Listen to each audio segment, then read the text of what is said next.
ચટપટો ધાણી મમરાનો ચેવડો બનાવવા માટે ધાણી અને મમરા વજનમાં 125 ગ્રામ અને સરખા પ્રમાણમાં લીધેલા છે. મિક્સર જારમાં થોડા સૂકા લીલા ધાણા, જીરું, લીલી વરિયાળી, લાલ મરચું પાવડર, મીઠું, સંચળ પાવડર, લીંબુના ફૂલ એડ કરીને ગ્રાઇન્ડ કરી લઈએ. 3 મોટી ચમચી જેટલી ખાંડ એડ કરીને તેને પણ ગ્રાઇન્ડ કરી લઈએ. થોડું તેલ ગરમ કરી લીધેલું છે તેમાં અડધા કપ જેટલા સિંગદાણાને સારી રીતે તળીને ઝારામાં લઈ લઈએ. સાથે અડધા કપ જેટલી દાળિયાની દાળને પણ સારી રીતે તળી લઈએ.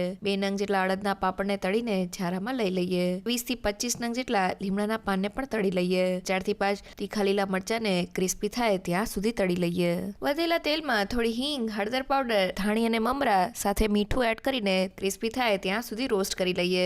તેને બાઉલમાં કાઢીને તેમાં તળેલા સિંગદાણા અને દાળિયાની દાળ એડ કરીને મિક્સ કરી લઈએ. સાથે તૈયાર કરેલા મસાલાને 2 મોટી ચમચી જેટલા તેલમાં રોસ્ટ કરીને ધાણી અને મમરાને તેનાથી કોટ કરી લઈએ. તળેલી ખાંડ એડ કરીને મિક્સ કરી લઈએ. હવે તેમાં લીમડાના પાન, લીલા મરચાના ટુકડા અને અડદની પાપડના ટુકડા એડ કરીને મિક્સ કરી લઈએ. ચેવડો તૈયાર છે.